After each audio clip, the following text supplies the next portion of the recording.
include many. So Jews have an obligation to share those ideas and to seek to get people to follow in their light. So my question is, what do we say to society?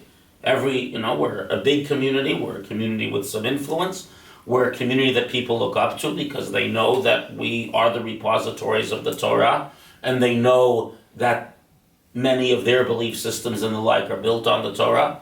So with all that being said, it would follow that the question we need to ask, and this is really the introduction I need to make, is what are the fundamental value systems at play over here? And the fundamental value systems at play over here are threefold.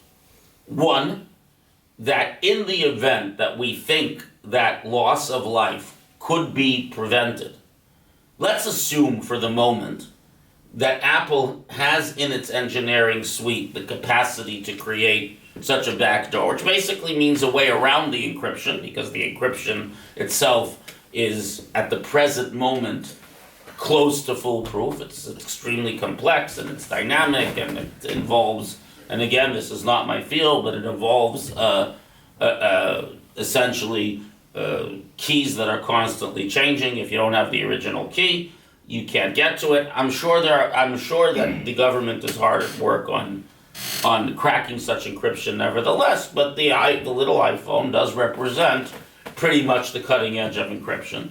We also know that the government messed up. Apparently, they could have just simply, connected it to the wireless network at the individual's house, and that probably would have opened up a channel, because that's the way it usually works, assuming that the network was still there and the phone was still registered on that network.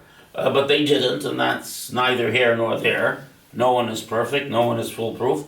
And at the present moment, we're at a situation where there is an assumption that because that either Apple has some kind of backdoor for some crucial purpose, or that no one knows better than them how the system is designed. Because, as has been explained to me, as the articles explain, there is a interface with which we engage this encryption system, and conceivably there may be some seams. The encryption system itself cannot be gotten through at the present moment, but this is the back door, there may be some seams in the interface between the individual and their information and the encryption system.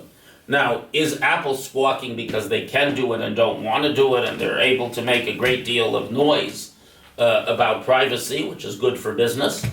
Or maybe even there's a degree of altruism, they're standing up for privacy. Obviously, the dangers of surveillance are great. We either have a great deal of privacy by strong anonymity and encryption, or we have none at all. We see that the totalitarian governments today, such as Iran and China, are very, very good at using all kinds of electronic surveillance and interface with people's electronic devices to find out what they want from them.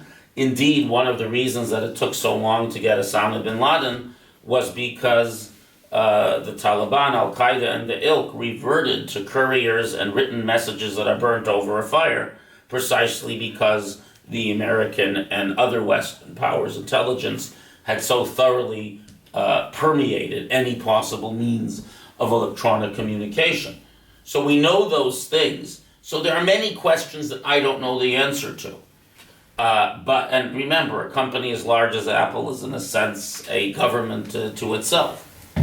That being said,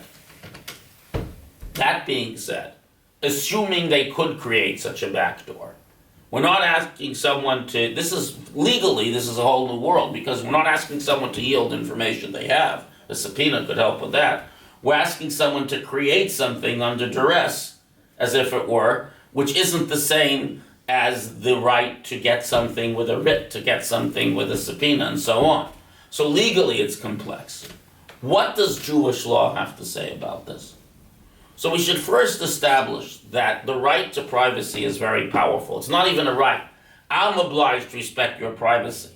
If I live across the street from you and you insist on doing private things in a window with an open curtain, I am forbidden to learn of your private activity, because even if you don't, I must respect the integrity of your privacy. Respecting privacy is my obligation, not to insinuate myself into space that belongs to another human being. Every human being, the way I understand it is that every human being is created in the image of God. And God is unique, and therefore every human being is unique, and the human need, in most cases, for privacy.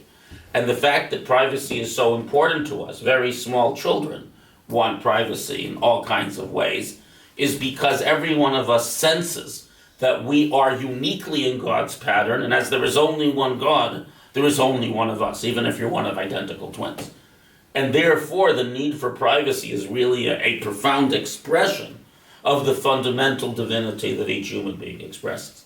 So it's a big deal, and therefore, most authorities hold that even someone who's cavalier about their privacy doesn't give you the right to insinuate yourself into someone's privacy. And by the same token, we can force you to make changes to buildings so that you not gaze into someone's property.